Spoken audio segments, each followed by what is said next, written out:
कल मैंने आप लोगों को बताया था कि जेंगो इंस्टॉल करने के लिए सबसे पहले सीएमडी ओपन करना है ना। और इंस्टॉल करते समय नेट कनेक्ट होना चाहिए। उसके बाद मैंने बताया था कि यहाँ पे बस आपको ये कमांड चला देना है पिप इंस्टॉल, है ना। और जेंगो इक्वल इक्वल टू 4.2.5, तो आपका लेटेस्ट वर्जन इंस्टॉल हो जाएगा। अगर ये नहीं भी दोगे तो भी लेटेस्ट ही करता है, लेकिन कहीं पे मान लो आपको पुराना वर्जन इंस्टॉल करना है तो उस केस में इक्वल इक्वल लगाना पड़ेगा, देना पड़ेगा आपको। मान लो मेरे को 4.2.5 पे काम नहीं करना, 4.2.2 पे काम करना है तो देना पड़ेगा। सारी बात है। और एक्चुअली में एक प्रॉब्लम ये भी होती है, ये वाला आप यूज तब करोगे अगर मान लो आपने जेंगो 2 महीने पहले इंस्टॉल किया होगा। तो अगर आपने एक बार इंस्टॉल कर लिया तो मान लो उस समय 4.2.3 वर्जन इंस्टॉल होगा, और दोबारा जब इंस्टॉल करोगे तो वो नया वर्जन लेता नहीं है। ठीक है, यही वही वाला लेगा बार बार। ठीक है, अब नए वर्जन के लिए ये इक्वल इक्वल लगाना पड़ेगा। आगे बात समझ में नहीं आई तो बता कैसे। हाँ तो बताते थे, डिलीट करने की जरूरत क्या है, आप नया वर्जन इंस्टॉल कर लो। हाँ हाँ, वहां जाके फोल्डर में जाकर डिलीट कर दो। अनइंस्टॉल का भी कमांड होता है। पिप इंस्टॉल होता है ना, वैसे ही अनइंस्टॉल होता है। Pip uninstall Django equal equal to version. Version पता कैसे चलेंगे नया कौन सा है? गूगल में जाके विकीपीडिया, गूगल में जा लो जेंगो, और विकीपीडिया खोल लो। यहाँ पे आपको लेटेस्ट वर्जन सारा मिल जाएगा। या अभी लेटेस्ट जो वर्जन चल रहा है वो 4.255 चल रहा है। 4 सितंबर को लॉन्च हुआ, समझ गए। अपडेट होता रहता है। सबसे पहले 2005 में आया था, अभी ये वर्जन चल रहा है। ठीक है, और इसकी वर्जन की पूरी हिस्ट्री आपको नीचे मिल जाएगी। ये देखो, ये सब मैंने नोट्स में दे रखा है। जब आप गूगल क्लासरूम में ऐड होगे ना तो उसमें मैंने एक डॉक फाइल के नोट्स में सारी चीजें दे रखी है, इंट्रोडक्शन पूरी। ये देखो, ये कितने वर्जन आ चुके हैं ये देखो। और मेन हमें काम करना है एलटीएस वर्जन पे। एलटीएस वर्जन पे ही मेन हमें काम करना होता है। अभी 4.2 चल रहा है, अब दिसंबर में अभी 5 भी आने वाला है। तो इसमें और इसमें बहुत ज्यादा चेंजेस होगा। ठीक है, तो इंस्टॉलेशन मैंने कल बता दिया था आप लोगों को है। उसके बाद मैंने बताया था कि इसके बाद अगर आपको वर्जन पता करना हो कि आपके सिस्टम में जेंगो का कौन सा वर्जन इंस्टॉल है, तो उसके लिए आपको ये कमांड देना होता है। मतलब जेंगो में सारा कुछ कमांड के थ्रू करना है, यही कमांड्स आपको याद रखने हैं ना। तो आपका वर्जन बता देगा कि आपके सिस्टम में कौन सा वर्जन इंस्टॉल्ड है ना। इतना बता दिया था। इसके बाद मैंने बताया था कि सीडी करके डेस्कटॉप में जाओगे। अब मेरे को डेस्कटॉप में जेंगो का प्रोजेक्ट फोल्डर बनाना है। तो जेंगो का प्रोजेक्ट फोल्डर बनाने के लिए कमांड मैंने बताया था, Django dash admin start project, और प्रोजेक्ट फोल्डर का नाम ये बताया था।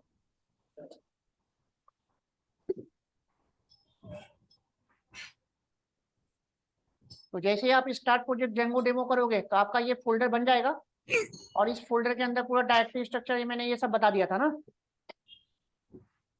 इसके बाद मैंने बताया था इसके अंदर आप जाओगे। ठीक है, और जेंगो के सर्वर को रन करने के लिए इसमें कमांड होता है पाइथन manage.py। और आपने रन सर्वर किया तो आपका जेंगो का सर्वर क्या हो गया, ऑन हो गया। तो जब भी आपको जेंगो पे काम करना होगा तो सर्वर को आपको ऑन रखना होगा। और ऑन रखने के बाद ये आपको एक यूआरएल दे देगा, बस इस यूआरएल को कॉपी करना है आपको। और कॉपी करने के बाद ब्राउजर पे पेस्ट कर दोगे तो यहाँ पे आपका जेंगो का जो होम पेज है वो शो हो जाएगा।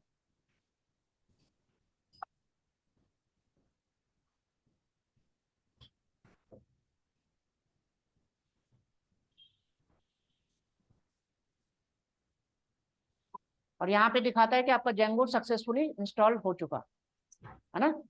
इतना क्लियर। इसके बाद मैंने आपको बताया था कि जब भी आप जेंगो का प्रोजेक्ट फोल्डर बनाओगे तो उस प्रोजेक्ट फोल्डर के अंदर हमें ऐप ऐप फोल्डर बनाना होता है। तो एक जेंगो फोल्डर के अंदर आप मल्टीपल ऐप फोल्डर बना सकते हो। तो ऐप फोल्डर बनाने के लिए कमांड आपको लिखना होगा पाइथन manage.py स्टार्ट ऐप, है ना, और ऐप का नाम है। तो मैंने ऐप का नाम रख दिया माई साइट।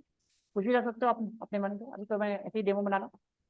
ठीक है। तो जैसे ही आप माई साइट ऐप बनाओगे, अब जाके देखोगे तो इसके अंदर माई साइट नाम का एक फोल्डर बन जाएगा।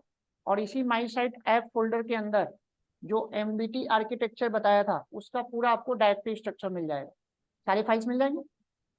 इतना क्लियर है। तो एक एक के बारे में मैं कल ये सब बता चुका हूँ, तो कल वाली रिकॉर्डिंग देख लेना जो जो नहीं आया था ना। तो ये सब चीजें इंटरव्यू में पूछते हैं। डायरेक्टरी स्ट्रक्चर आपको पता होना ही होना चाहिए, पूछा जाएगा कि प्रोजेक्ट फोल्डर में डायरेक्टरी स्ट्रक्चर क्या क्या होता है और ऐप फोल्डर में क्या क्या होता है और कौन सी फाइल का क्या रोल होता है। तो वो सब मैं कल बता चुका हूँ, है ना। चलो, उसके बाद मैंने बताया था कि जब आप ऐप फोल्डर बनाते हो तो उस ऐप फोल्डर का डेटाबेस से कोई अभी कनेक्टिविटी नहीं हुआ है, क्योंकि जब तक आप कनेक्टिविटी नहीं करोगे तब तक उसमें आप डायनेमिक वेबसाइट तो बना नहीं सकते। और जेंगो यूज ही होता है बैकएंड के लिए। इसका यूज करके हम स्टैटिक वेबसाइट थोड़ी ना बनाएंगे, है ना। बना सकते हो लेकिन कभी भी इसका यूज करके हम स्टैटिक वेबसाइट नहीं बनाएंगे। अगर आपको स्टैटिक वेबसाइट बनाना ही सीखना है तो सिंपल सा HTML CSS से बनाओ। हम जेंगो क्यों यूज करें। जेंगो स्पेशली यूज होता है बैकएंड के लिए, डायनेमिक वेबसाइट डेवलपमेंट। ठीक है। तो अब आपको पता है कि जब भी आपको डायनेमिक वेबसाइट बनाना है तो जब तक आप डेटाबेस से कनेक्ट नहीं करोगे तब तक डायनेमिक वेबसाइट तो होगी नहीं। अब जेंगो का एडवांटेज ये है कि जब आप जेंगो इंस्टॉल करते हो ना तो बाय डिफॉल्ट ये SQLite डेटाबेस इनबिल्ट कनेक्टिविटी करके देता है। आपको कुछ नहीं करना, कनेक्शन का जो कोड लिखना होता है ऑलरेडी वो setting.py में करके देता है। ठीक है। तो SQLite डेटाबेस के बारे में सुना है आप लोगों ने। MySQL तो सबने पढ़ा ही होगा।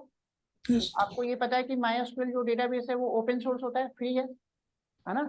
लेकिन अब MySQL को, पहले MySQL कंपनी का था, अब उसको ओरेकल ने परचेज कर दिया। तो अब सारा लाइसेंस MySQL का किसके पास है, ओरेकल। Oracle. अब ओरेकल ने MySQL का अपग्रेड वर्जन लॉन्च किया है। MariaDB का नाम सुना है, MariaDB MySQL का अपडेट वर्जन। ठीक है। तो हो सकता है कि आने वाले टाइम में ओरेकल उसको पेड कर दे। ठीक है। तो उस केस में हम जो है फ्री वाला ही डेटाबेस यूज करेंगे। तो SQLite भी आपका ओपन सोर्स है, फ्री ऑफ कॉस्ट होता है ये भी, है ना। तो उस केस में हम ये यूज कर सकते हैं। तो बाय डिफॉल्ट जेंगो के साथ वो SQLite देता है। लेकिन अब आपसे कंपनी ने बोल दिया, इंटरव्यू ने बोल दिया कि आपको MySQL से कनेक्टिविटी करनी है जेंगो का। ठीक है। तो अगर आपको जेंगो का MySQL से कनेक्टिविटी करनी है तो उसके लिए फिर आपको कनेक्शन का कोड लिखना पड़ेगा और MySQL का सॉफ्टवेयर भी आपको इंस्टॉल करना पड़ेगा। तो वो सब हम बाद में देखेंगे देखेंगे कि MySQL से अगर कनेक्टिविटी करनी हो तो कैसे करेंगे, उसका कनेक्शन का कोड क्या लिखना होता है। अभी बाय डिफॉल्ट वो SQLite से कनेक्टिविटी देता है। ठीक है। तो जेंगो का प्लस पॉइंट ये है कि एक तो डेटाबेस से कनेक्शन वो स्टेब्लिश करके खुद दे रहा है, एडमिन पैनल खुद से बना के देता है, और जितने भी ऑथेंटिकेशन कंपोनेंट होते हैं ना वो ऑलरेडी ये बना के देता है। जैसे अगर आप लोगों ने अलग अलग वेबसाइट देखी होगी, किसी अनदर एप्लीकेशन में अगर लैंग्वेज में आप वेबसाइट बनाते हो ना, तो मान लो आपको एक रजिस्ट्रेशन फॉर्म बनाना है, एक लॉगिन फॉर्म बनाना है। ठीक है। तो उसकी आपको डेटाबेस से कनेक्टिविटी करनी होगी, ऑथेंटिकेशन करना होगा। यहाँ पे जब आप रजिस्ट्रेशन फॉर्म बनाओगे, लॉगिन फॉर्म बनाओगे, तो उसकी डेटाबेस से कनेक्टिविटी करने के लिए, ऑथेंटिकेशन के लिए कोई हार्ड लेवल वाला कोड नहीं लिखना, ऑलरेडी वो बना के देता है। ठीक है। तो अभी जब मैं इस ऐप फोल्डर को जब डेटाबेस से माइग्रेट कराऊंगा ना तो अपने आप बहुत सारे वो टेबल बना के दे देता है। ठीक है। तो वही कह रहा है कि जब जो आपने ऐप बनाया है ना अभी माई साइट, ये ऐप में अभी इतने जो जेंगो के अंदर इनबिल्ट जो कंपोनेंट्स होते हैं, ये कंपोनेंट्स आपका काम नहीं करेगा। लिख क्या रहा है आपका ये जो ऐप है, एडमिन पैनल उसमें काम नहीं करेगा, ऑथेंटिकेशन ये सब सेशन वोशन ये सब काम नहीं करेगा। तो इन सबको काम करने के लिए आपको माइग्रेट वाला कमांड चलाना होगा, कह रहे हैं। अब मैं क्या करूंगा, ये वाला कमांड चला दूंगा, manage.py माइग्रेट।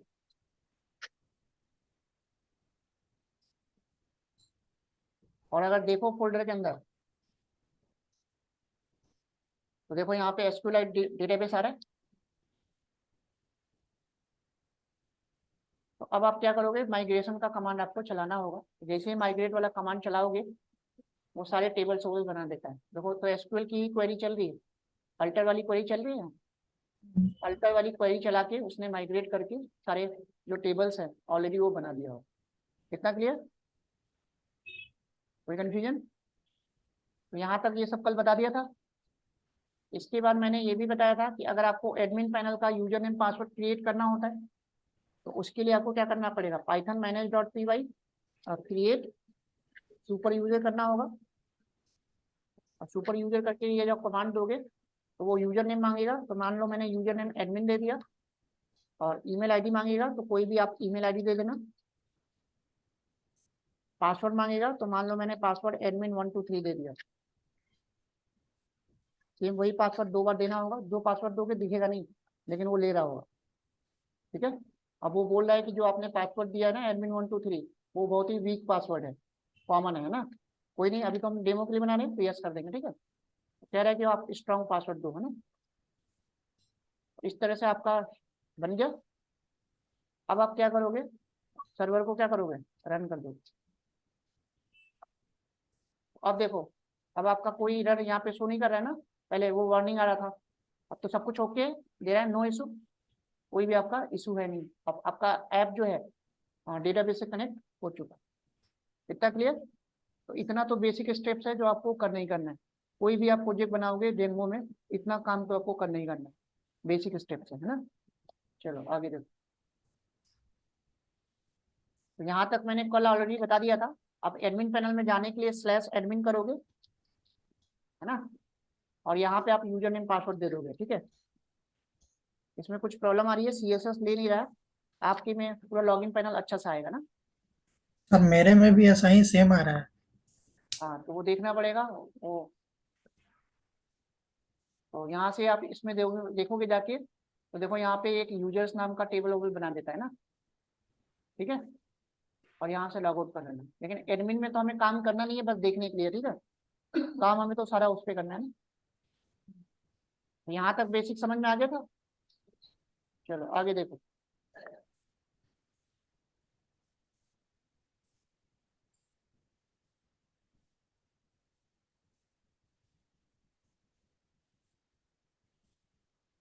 कंट्रोल C से बाहर आ सकते हो, है ना। जब तक सर्वर को रन नहीं करोगे तब तक आपका जेंगो चलेगा नहीं ना। इतना क्लियर हो गया। अब मैं जेंगो पे काम करना बता रहा हूँ कि कैसे कैसे काम करते हैं ना। तो मैंने ये सब लाइन एडिटर ले लिया। आप कोई भी एडिटर ले सकते हो ना। तो यहाँ पे सबसे पहले मैंने क्या किया, जो प्रोजेक्ट फोल्डर था उसको मैंने ऐड किया। ठीक है, यहाँ से क्या किया, जो प्रोजेक्ट फोल्डर मैंने बनाया उसको क्या कर लिया, ऐड कर।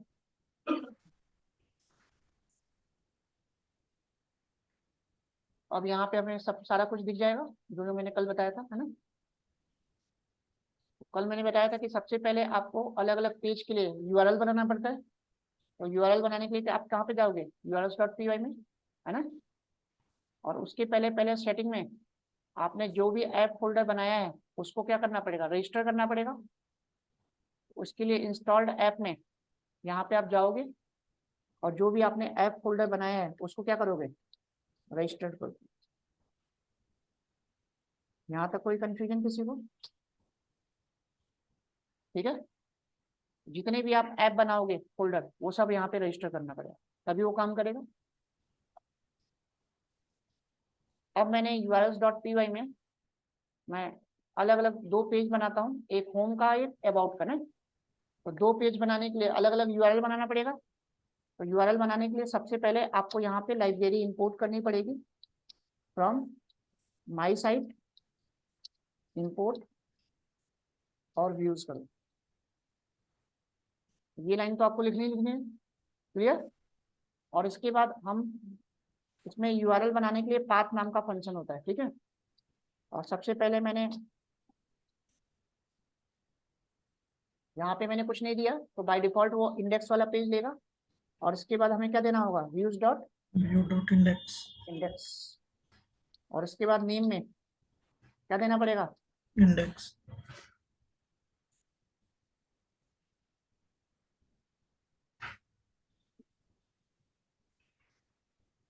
एक इंडेक्स के लिए बनाया और एक मैंने अबाउट के लिए।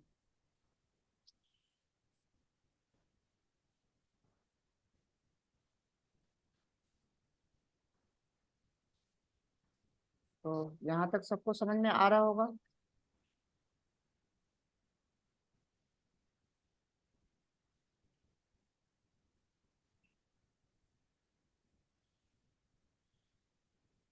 अब यहाँ पे जो मैंने नेम दिया है ना, अब व्यूज के अंदर इसी नाम का आपको फंक्शन बनाना पड़ेगा। ठीक है, केस सेंसिटिव होगा, थोड़ा सा भी आपने मिस्टेक किया तो वो काम नहीं करेगा। इतना क्लियर? तो यूआरएल हमने दो यूआरएल डिफाइन कर दिया। अब मैं क्या करूंगा, views dot P Y file में जाऊंगा और यहाँ पे मेरे को एक लाइब्रेरी इंपोर्ट करनी पड़ेगी from Django dot H T T P. और इस लाइब्रेरी के अंदर आपका एक H T T P response नाम का एक फंक्शन होता है। तो ये आपको लाइब्रेरी इंपोर्ट करनी पड़ेगी और इसके बाद आपको करना पड़ेगा डेफ। मैंने एक इंडेक्स नाम का फंक्शन बनाया। अब जितने भी जेंगो में फंक्शन बनाओगे पैरामीटर में रिक्वेस्ट देना मैंडेटरी है, तभी वो रिक्वेस्ट वो वहां से उठाएगा और आपका अंदर जाएगा। ठीक है, जैसे अगर आपने पाइथन में ऑब्जेक्ट ओरिएंटेड प्रोग्रामिंग पढ़ी होगी तो उसमें इंस्टेंस मेथड बनाना सीखा होगा क्लास के अंदर। तो जब भी इंस्टेंस मेथड बनाते हैं तो उसमें सेल्फ कीवर्ड सेल्फ देना पैरामीटर। मैंडेटरी होता है, तो वैसे ही यहाँ पे रिक्वेस्ट देना मैंडेटरी। अब यहाँ पे मैं क्या करूंगा, रिटर्न करूंगा और रिटर्न में H T T P response का यूज करके और यहाँ पे सीधे एक मैसेज डिस्प्ले कर दूंगा। मैंने यहाँ पे H1 यूज कर लिया था। अब यहाँ पे HTML CSS सब कोडिंग कर सकते हो। ठीक है, तो यहाँ पे मैंने वेलकम टू होम पेज एक मैसेज मैंने शो कर दिया था और H1 को फिर मैंने बंद कर दिया। एक फंक्शन हमने ये बनाया और एक दूसरा बनाया अबाउट नम्स। तो इसमें भी आप रिक्वेस्ट पास करोगे, उसके बाद इसमें क्या दोगे आप, रिटर्न HTTP रिस्पॉन्स और इसमें कुछ आपने अलग मैसेज दे दिया, H2 यूज कर लिया, वेलकम टू अबाउट नम्स।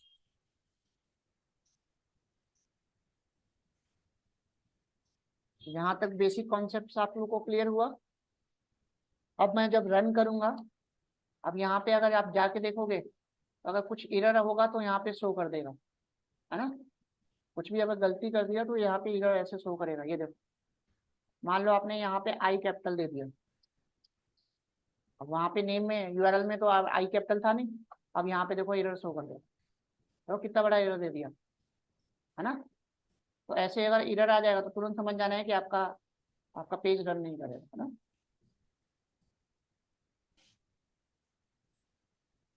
अब जाके मैं इसको जैसे ही रिफ्रेश करूंगा तो ये डिफॉल्ट वाला जो पेज आता है वो खत्म हो चुका होगा, क्योंकि अब मेरा इंडेक्स वाला पेज रन कर जाएगा और वहां पे वेलकम टू होम पेज आ गया।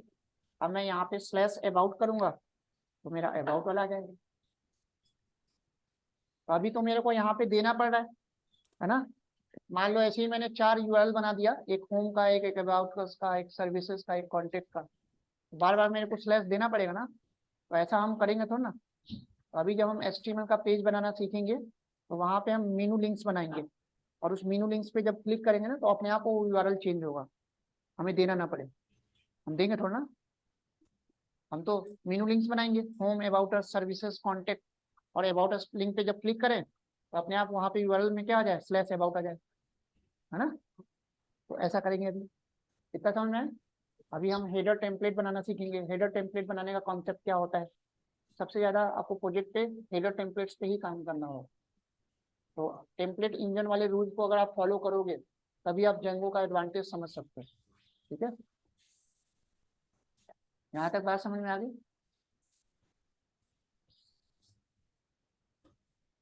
अब आपसे इंटरव्यू में दो चीजें पूछा जाएगा आपसे। अभी तो जो मैंने पेज है, पेज पे सिंपल सा एक मैसेज डिस्प्ले कर दिया, लेकिन पेज पे हमें मैसेज तो डिस्प्ले करना नहीं है। अब मेरा काम ये है कि मैं चाहता हूँ कि एक HTML का पेज मेरे पास बना हुआ है, और उस HTML के पेज के डेटा को वो जेंगो मेरा रीड करे, जेंगो सर्वर, और रीड करके वो रेंडर करके उस डेटा को यहाँ पे पेज पे शो करे।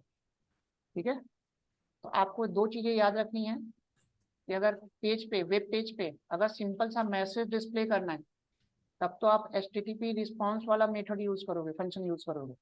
लेकिन अगर आप चाहते हो कि HTML का पेज बना हुआ है, उस पेज के डेटा को वो रेंडर करे और रेंडर करके वेब पेज पे शो करे, तो उसके लिए आपको रेंडर नाम का मेथड यूज होगा। तो ये दोनों मेथड ही यूज होंगे पेज पे डेटा को शो करने के लिए, एक रेंडर और एक HTTP रिस्पॉन्स। तो दोनों में डिफरेंस क्लियर? रेंडर का जब भी हम यूज करेंगे HTML के पेज के डेटा को रेंडर करके पेज पे शो करने के लिए, और HTTP रिस्पॉन्स जब सिंपल सा मैसेज डिस्प्ले करना।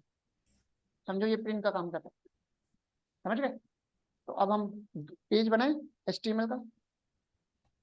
तो अभी तक हमने URLs और व्यू का कनेक्शन देख लिया, अब हमें देखना है URLs, व्यू और टेम्पलेट, तीनों का रिलेशनशिप, है ना? तो अब उसके लिए दो तीन चीजें आपको सेटिंग करनी पड़ेगी, अदरवाइज काम नहीं करेगा। तो बाय डिफॉल्ट जब हम जेंगो इंस्टॉल करते हैं, तो जेंगो में वो टेम्पलेट्स वाला फोल्डर बना के नहीं देता हुआ, है ना? तो सबसे पहले आपको क्या करना पड़ेगा, इस माई साइट वाले फोल्डर के अंदर एक टेम्पलेट बनाओगे, फोल्डर बनाओगे, ठीक है? तो यहाँ पे मैंने राइट क्लिक किया और न्यू फोल्डर किया, ठीक है? और इसमें कंडीशंस है, रूल्स है कि जब भी उस फोल्डर का नाम रखोगे, उस फोल्डर का नाम आपको टेम्पलेट्स ही रखना है, ठीक है? क्या रखोगे? टेम्पलेट्स। इतनी बात समझ में आ गई? अब जो आपका फोल्डर बन गया इस माई साइट ऐप के अंदर, अब इसी टेम्पलेट्स के अंदर, फोल्डर के अंदर जितनी भी HTML वाली पेज बनाओगे, सारा HTML वाली फाइल इसी के अंदर होगा। ये रूल है ना? इतनी बात समझ में आ गई? अब जो आपने टेम्पलेट्स वाला जो फोल्डर बनाया है, ये तो आपने किसके अंदर बनाया? ऐप फोल्डर के अंदर। प्रोजेक्ट फोल्डर को तो नहीं पता, तो अब प्रोजेक्ट फोल्डर में जो setting.py फाइल है, वहां पे आप उसको रजिस्टर करना पड़ेगा, बताना पड़ेगा उसको जो आपने ऐप फोल्डर में टेम्पलेट्स फोल्डर बनाया है, वो आपको प्रोजेक्ट फोल्डर से लिंक भी तो करना पड़ेगा, तभी तो आपका रन करेगा। तो सेटिंग में हम जाएंगे, सेटिंग में जाओगे आप, और उसके लिए आप लोगों ने पाइथन में एक लाइब्रेरी पढ़ी होगी, OS पढ़ी है? OS module. OS library. और इस OS लाइब्रेरी में आप लोगों ने अगर फाइल हैंडलिंग पढ़ी होगी, तो फाइल हैंडलिंग में किसी फाइल के एग्जिस्टेंस को चेक करने के लिए एक आपने फंक्शन पढ़ा होगा, os.path.is file is dir is exist होता है, पढ़े? os.path.is file is dir is exist. तो ये क्या करता है, फोल्डर और फाइल के एग्जिस्टेंस को चेक करता है ना? तो वही लाइब्रेरी हमें यूज करनी पड़ेगी यहाँ पे। तो अब मैं क्या करूंगा, इंपोर्ट OS को इंपोर्ट कर दिया। अब मैं क्या करूंगा, सेटिंग कैसे करना है ध्यान से समझना। यहाँ तक कुछ ऐसा तो नहीं है अभी तक ज्यादा हो रहा हो?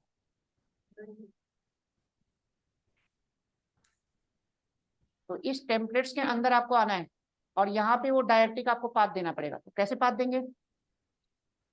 OS डॉट, अब पाथ जो हम देंगे डायनेमिक देंगे, है ना? अपने आप ले, सर्वर पे अपलोड करे तो अपने आप वहां का उठा ले, लोकल पे है तो लोकल का उठा ले। OS डॉट पाथ क्या करेंगे, डॉट ज्वाइन, ठीक है? और इसमें देंगे बेस dir, ठीक है? तो अपने आप वो बेस डायरेक्टरी अपने आप उठा लेगा। नहीं समझे? अभी लोकल में, लोकल वाले सिस्टम में मेरे, जहाँ पे टेम्पलेट्स वाला फोल्डर है ना, वो पूरा पाथ वहां से उठा लेगा, वो डेस्कटॉप ये वो सब ले लेगा अपने आप। तो कभी भी हम स्टैटिक नहीं देते हैं। ये देने का फायदा ये होगा कि अभी जब मैं उसको लाइव सर्वर पे होस्ट करूंगा, तो वो वहां का उठा लेगा।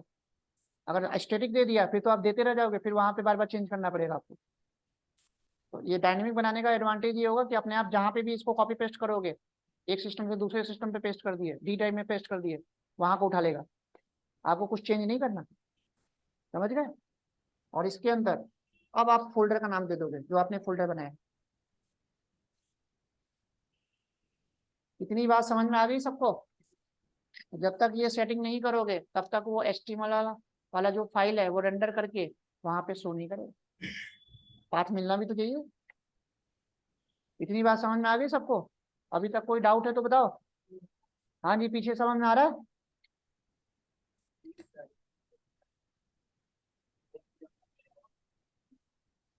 हम्म,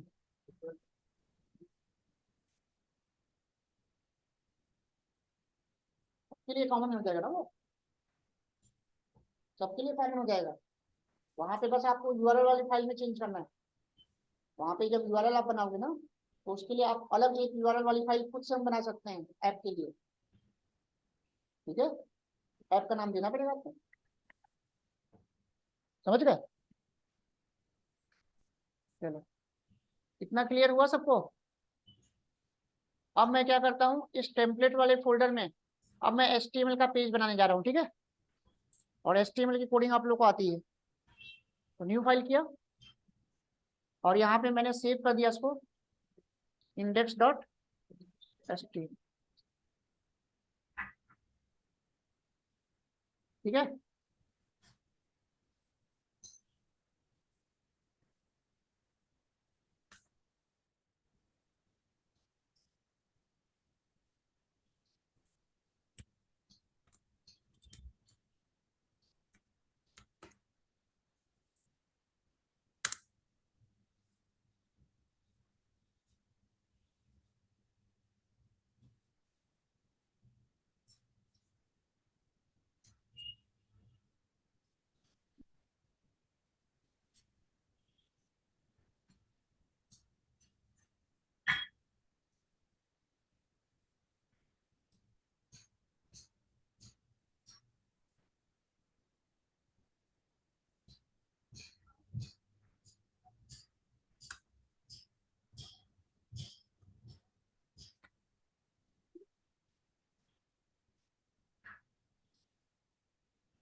तो सिंपल सा हमने एक पेज बनाया।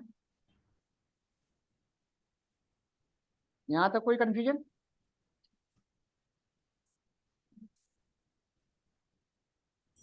और एक और पेज बना लेते हैं अबाउट का।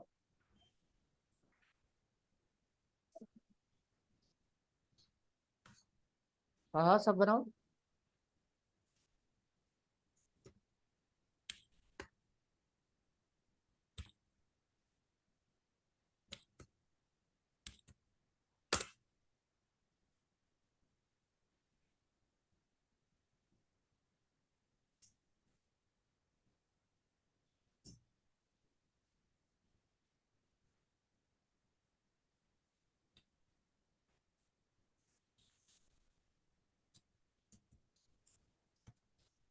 तो सिंपल सा हमने दो पेज बना लिया।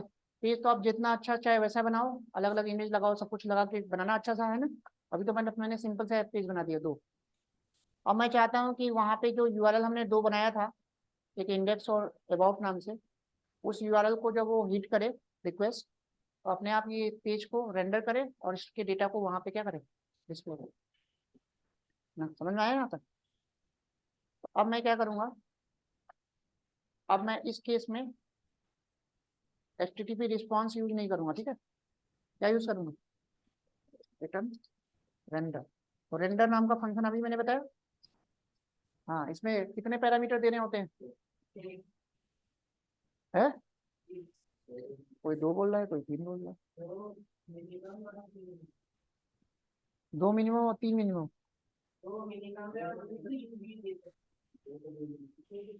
ठीक है, तो तीन कब देते हैं? तीन कौन कौन से पैरामीटर होते हैं बताओ? है, है,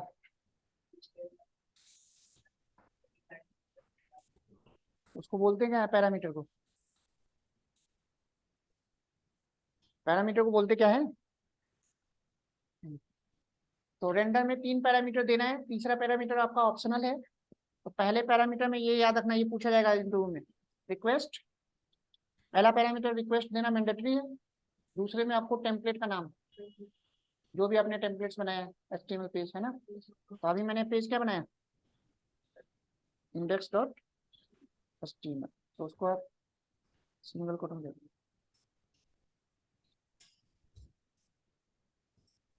ठीक है। और तीसरे पैरामीटर में आपका कॉन्टेक्स्ट होता है, याद रखना, ठीक है। और कॉन्टेक्स्ट आपको डिक्शनरी के फॉर्म में देना होता है बाय डिफॉल्ट, हमेशा याद रखना, डिक्शनरी लेता है, कॉन्टेक्स्ट कभी लेगा, डिक्शनरी। अब इसका यूज क्या है आगे बताऊंगा, अभी हम दो को देखते हैं। तीन पैरामीटर याद रहेगा ना। तो अब जैसे ये इंडेक्स वाला आपका ये रिक्वेस्ट हिट होगा, तो अब ये इंडेक्स डॉट एचटीएमएल टेम्पलेट्स में जाएगा और वहां से ये पेज उठा के रेंडर करके आपको क्या करेगा, डिस्प्ले कर देगा। और सेम ऐसे ही यहाँ पे क्या करें, return render request about dot. अब आपको देखना है कि यहाँ पे कोई प्रॉब्लम तो नहीं आ रही, सब कुछ ओके है, तो इसका मतलब आपका कोई किसी भी सिंटेक्स में प्रॉब्लम नहीं। तो यहीं पे आपको पता चलता रहेगा, सर्वर आपको रन रखना है, और जैसे जैसे कोड लिखोगे अपने आप वो रिफ्रेश होता रहता है, ठीक है। यहाँ तक बात समझ में आ गई। अब जब मैं रिफ्रेश करूंगा तो वहां पे अब आपका पेज आएगा, देखो जो हमने होम पेज बनाया था वो सारा आ गया। अब एक सिंपल सा आइडिया लग गया कि आप एचटीएमएल पेज को रेंडर करके आप वेब पेज पे कैसे डिस्प्ले करोगे। हाँ, स्लैश अबाउट किया,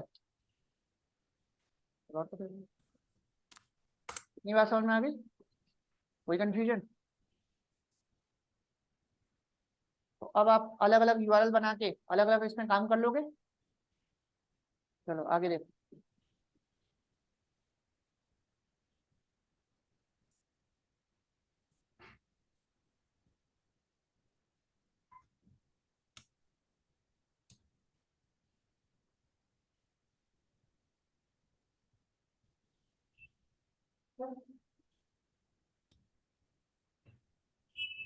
यहाँ तक कोई कंफ्यूजन है किसी को। अब मैं आपको बताने जा रहा हूँ कि जो हमने होम पेज बनाया था, इस होम पेज में कोई इमेज आपको लगाना है, कोई जावास्क्रिप्ट का कोड यूज करना है, सीएसएस यूज करना है, तो कैसे करें, है ना। तो उसके लिए आपको एक स्टैंडर्ड फॉलो करना होता है, ये नहीं कि डायरेक्ट आप एचटीएमएल में जैसे इमेज वाली कोडिंग करते हो वो काम करेगा, है ना। तो उसके लिए क्या करना है ध्यान से देखो। अब आपका जो टॉपिक है, how to load static files in Java. और स्टैटिक फाइल में क्या क्या आता है आपका, इमेज आता है, जावास्क्रिप्ट, सीएसएस, बूटस्ट्रैप और हेडर। इतनी चीजें आपको आनी चाहिए, ठीक है। बेसिक स्टेप्स है जो आपको आने हैं, समझ में आए। अब देखें,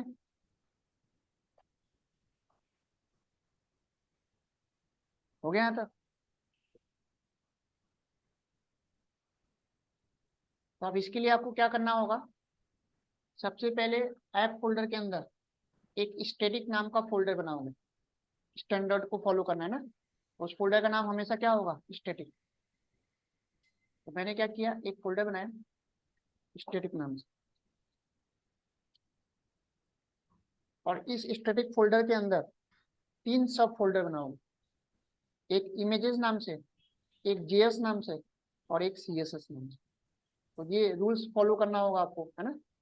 तो एक स्टैंडर्ड को आपको फॉलो करना है, जब भी आप एमवीसी में काम करते हो तो ये आपको स्टैंडर्ड फॉलो करना ही करना है ना। अब इस स्टैटिक फोल्डर के अंदर मैं तीन सब फोल्डर बनाऊंगा, एक इमेजेस नाम से, और नाम से ही समझ में आ रहा है कि यानी कि जेंगो में पूरे प्रोजेक्ट में जितने भी आप इमेज यूज करोगे वो सारा इमेज इसी फोल्डर के अंदर होना चाहिए, समझ गए। इसके बाद मैंने JS, यानी कि कहीं पे भी आप जावास्क्रिप्ट वाली कोडिंग कर रहे हो तो वो सब फाइल इसी के अंदर है, समझ गए। और एक ये, तो अगर आप एक्सटर्नल CSS यूज कर रहे हो तो वो CSS वाली फाइल इसी के अंदर। इतना क्लियर? क्या सब इसी में आ जाएगा, सब इमेजेस के अंदर आ जाएगा, ऑडियो हो चाहे वीडियो, सब इसी के अंदर आ जाएगा। और कभी भी ऐसा करते नहीं है, अपना खुद का नहीं लगाते हैं, जब भी लगाते हैं वीडियो ऑडियो यूट्यूब का वो URL दे देते हैं। क्योंकि अगर अपने वेबसाइट में अगर आप खुद का वीडियो ऑडियो लगाओगे, एक तो जेंगो खुद ही हैवी है, सर्वर कितना और टाइम लेगा, और उसको सर्वर पे अपलोड करोगे कितना हैवी हो जाएगा। कभी भी अपना खुद का वीडियो नहीं लगाते, URL दे देते हैं। तो जो भी आपको अपने वेबसाइट में वीडियो लगाना है ऑडियो लगाना है, सबसे पहले उसको यूट्यूब पे अपलोड कर दो और वहां से लिंक दे दो। HTML में यूट्यूब का वीडियो ऑडियो लगाना आता है ना, तो वही लिंक दे दो, समझ गए। जितना कम से कम आप सर्वर पे लोड करोगे उतना फास्ट आपका काम करेगा। आपको परफॉर्मेंस भी तो देखना है इसका फास्ट। इतना क्लियर? चलो अब मैं बताने जा रहा हूँ। अब मैं एक काम करता हूँ, उस इमेज वाले फोल्डर में एक इमेज रख लेता हूँ जिसको इमेज को लगाना है मेरे को, है यही वाला इमेज ले लेता हूँ। उस इमेज फोल्डर के अंदर मैंने पेस्ट कर दिया, ठीक है।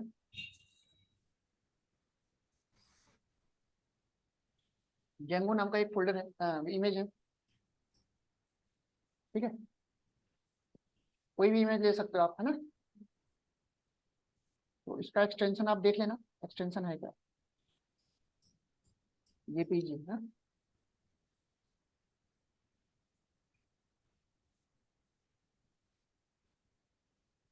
अब मैं चाहता हूँ इस होम और पैराग्राफ के ऊपर बीच में एक इमेज आता है ना। इमेज की कोडिंग आप लोग को HTML में आती ही है। तो कोई भी आपको स्टैटिक चीजें लोड करने के लिए, है ना, लगाने के लिए सबसे पहले कंडीशन ये है कि हेड के अंदर आपको ये देना होगा, लोड स्टैटिक।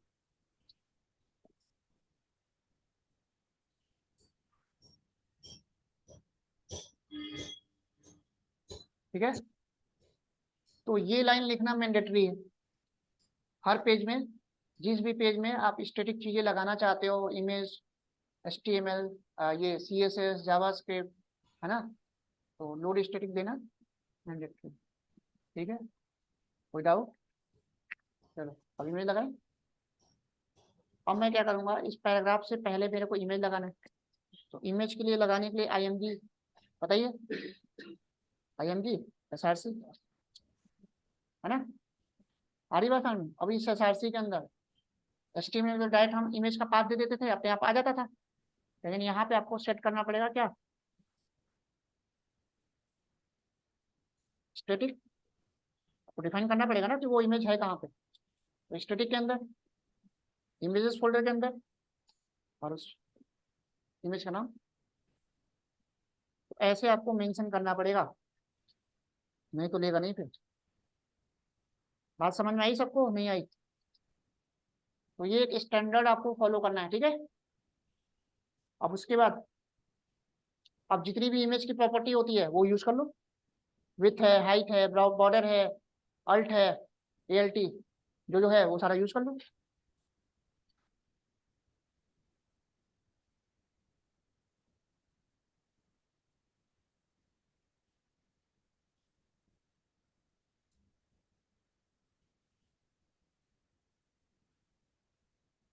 ठीक है, अब जवाब।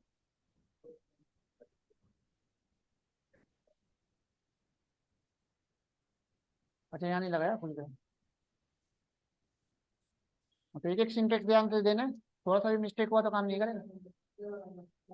वो तो हमें पता चल जाता, वही तो देखने के लिए किया था, यहाँ पे दिखा देता। तो ये तो एडवांटेज है कुछ भी अगर मिस्टेक होगा तो बता देगा यहाँ पे। ठीक है, अब सब कुछ ओके है।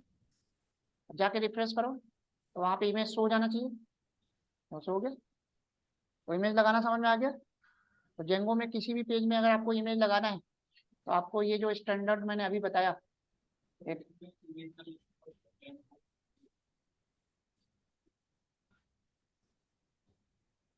ना दूं ये ना,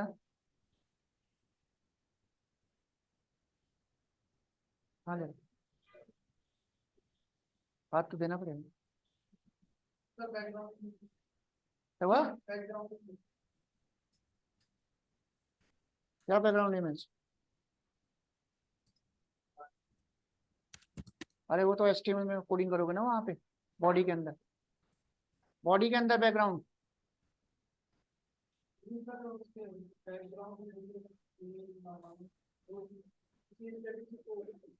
हाँ क्यों नहीं शो होगा भाई, कब होगा। हाँ इतनी बात समझ में आ गई। अब मैं जावास्क्रिप्ट लगाना चाहता हूँ इस पेज पे, है ना। जावास्क्रिप्ट की कोडिंग तो थोड़ी बहुत आती होगी सबको, आती है थोड़ी बहुत। चलो, वो हार्ड वाला कोडिंग नहीं करूंगा, छोटा सा कोडिंग करूंगा। जीएस में इस फोल्डर के अंदर मैं एक जावास्क्रिप्ट की फाइल बना रहा हूँ। जावास्क्रिप्ट की फाइल बनाने के लिए एक्सटेंशन क्या देना पड़ेगा, डॉट जेएस। तो मैंने इसको सेव कर दिया स्क्रिप्ट डॉट जेएस के नाम से।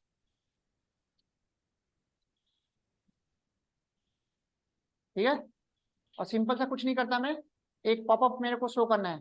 तो पॉपअप शो करने के लिए अलर्ट पता ही है आप लोगों को, इतना तो पता ही होगा। तो मेरे को सिंपल सा एक पॉपअप शो करना है, वेलकम टू माई वेबसाइट।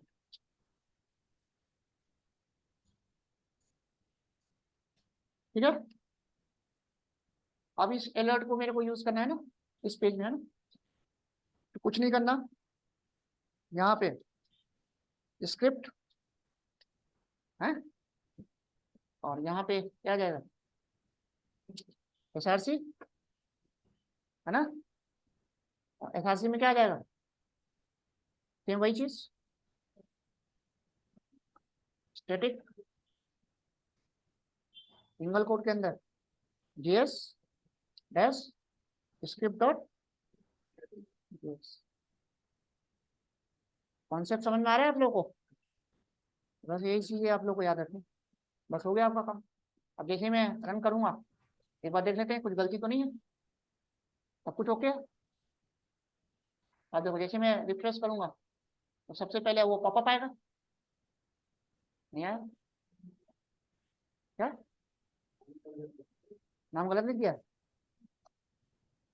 बताइए तो नहीं, सही तो है।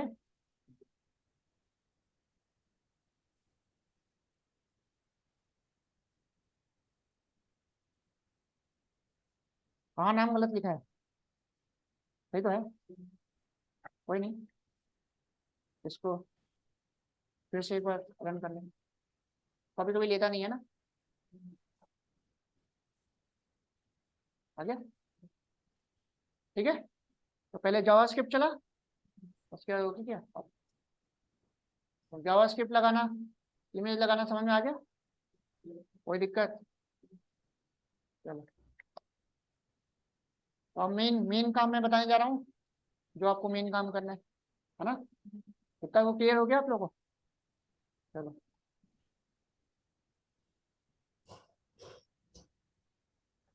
CSS सोर्स लगाना मैंने बताई दिया यहाँ पे, है ना। अब मान लो मेरे को बूट स्ट्रैप यूज करना है। अब आपको जब आप इसमें एप्लीकेशन बनाना सीखोगे तो अच्छे अच्छे अट्रैक्टिव सा आपको login form, registration form, enquiry form आना चाहिए बनाना। ठीक है, अब कितना भी आप कोड लिख के बनाओगे उतना प्रोफेशनल वे में आप नहीं बना सकते, है ना। तो अब मैं एक आपको वेबसाइट का लिंक दूंगा जो ऑलरेडी वो पूरा बूट स्ट्रैप का सारा अच्छा अच्छा अट्रैक्टिव सा रजिस्ट्रेशन फॉर्म, लॉगिन फॉर्म सब बना के देता है। आउटपुट भी देगा, कोड भी देगा, तो बस वहां से कोड कॉपी कर लेंगे, पेस्ट कर लेंगे। बूट स्ट्रैप तो आता है आप लोगों को। अब मेरे को इस पेज में बूट स्ट्रैप अप्लाई करना है, ठीक है। और बूट स्ट्रैप का कुछ अच्छा सा अट्रैक्टिव सा रजिस्ट्रेशन फॉर्म, लॉगिन फॉर्म कुछ हमें यूज करना है ना। तो कैसे करेंगे देखो, अभी ये सब मैं डिलीट कर देता हूँ, अब इन सब का काम नहीं है ना, ये तो बस मैंने बताया।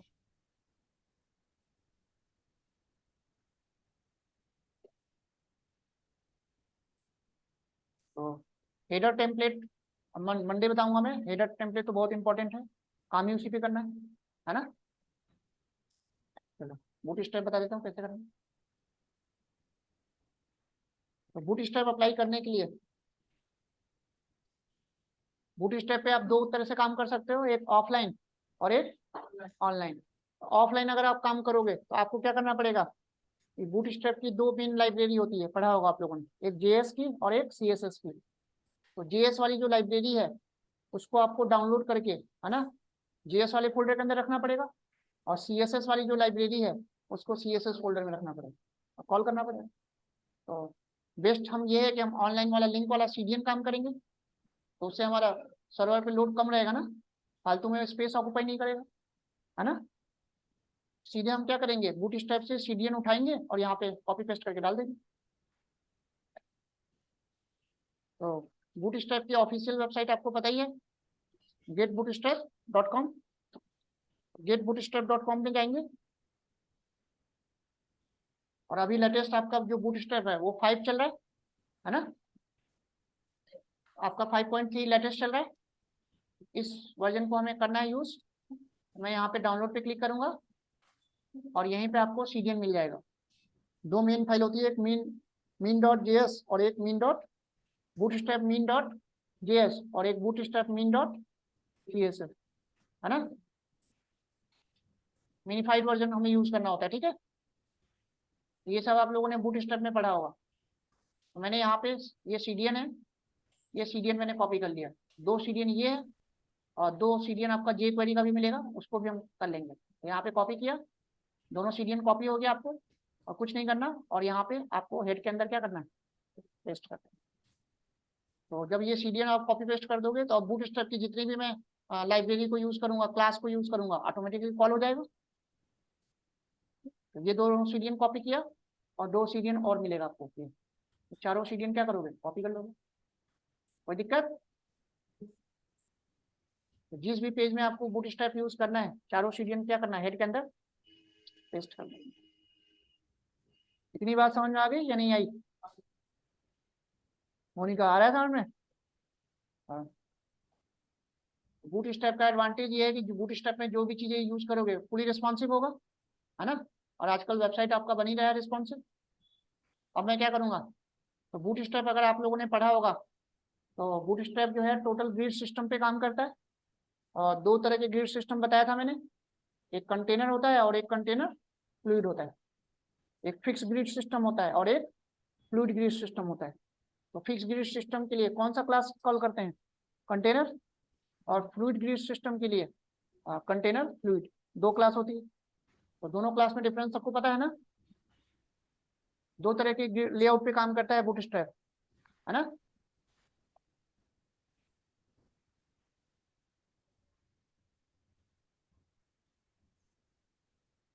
तो अब मैं आपको एक लिंक दे रहा हूँ, उस लिंक से आपको मिल जाएगा, है ना।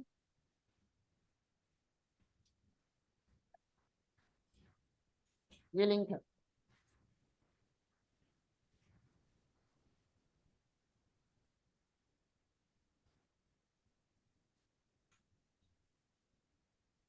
ये बहुत ही अच्छी वेबसाइट है जिसमें पूरा प्रॉपर आपको अच्छे अच्छे रजिस्ट्रेशन फॉर्म सब दे देगा ना।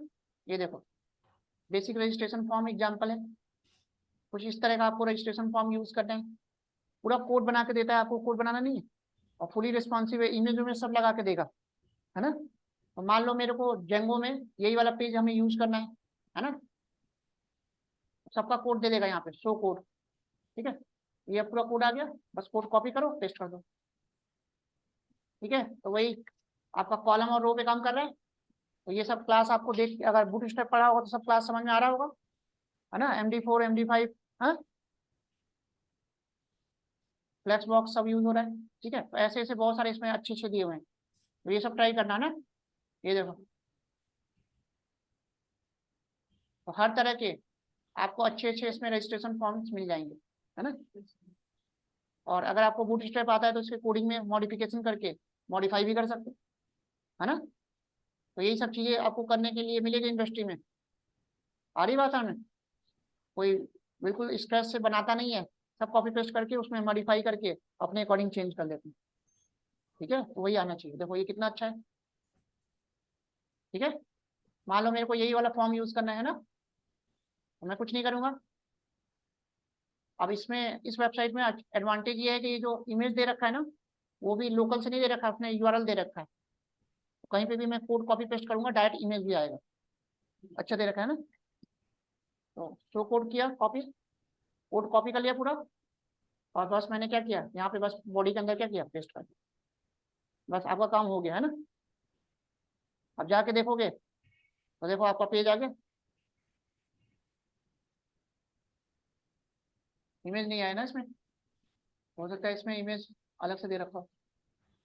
अब देखो फुली रिस्पॉन्सिव है, ये काम कर रहा है, ये देखो।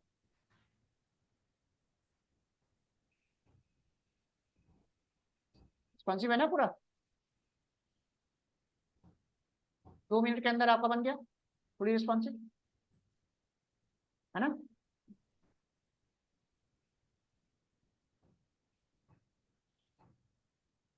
दूसरा यूज कर लो, ऐसे ऐसे बहुत सारे मिल जाएंगे इसमें, है ना।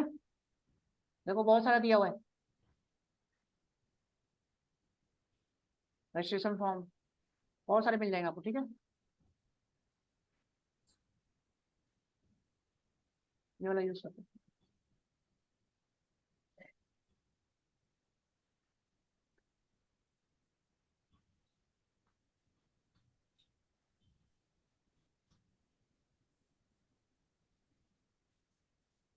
साइज ज्यादा कर सकता है, देखो प्रॉपर आ रहा है।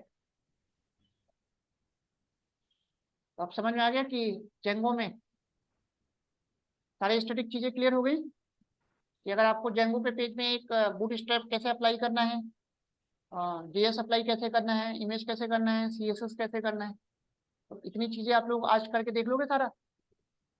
अब मैं कुछ असाइनमेंट दे देता हूँ आप लोग को।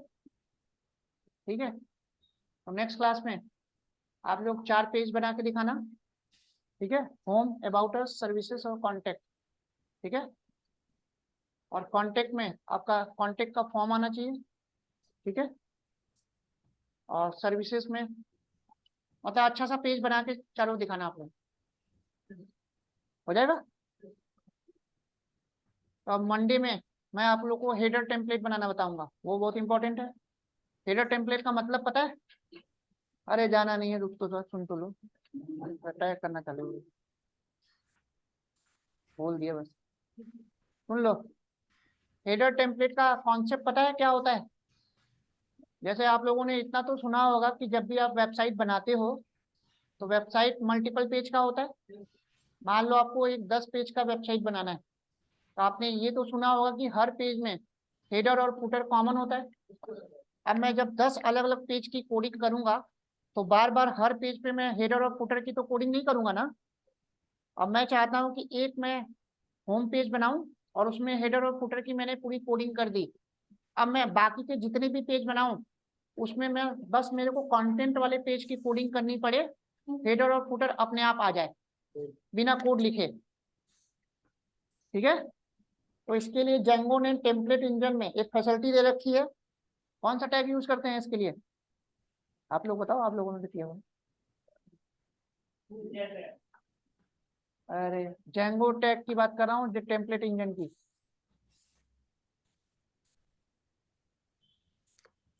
आप लोगों ने पाइथन में इनहेरिटेंस का कॉन्सेप्ट पढ़ा है?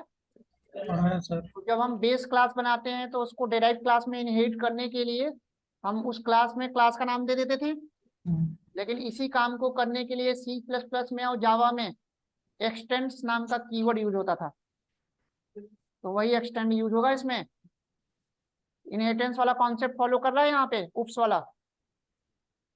तो यहाँ पे उसने एक्सटेंड्स नाम का एक टैग बना दिया।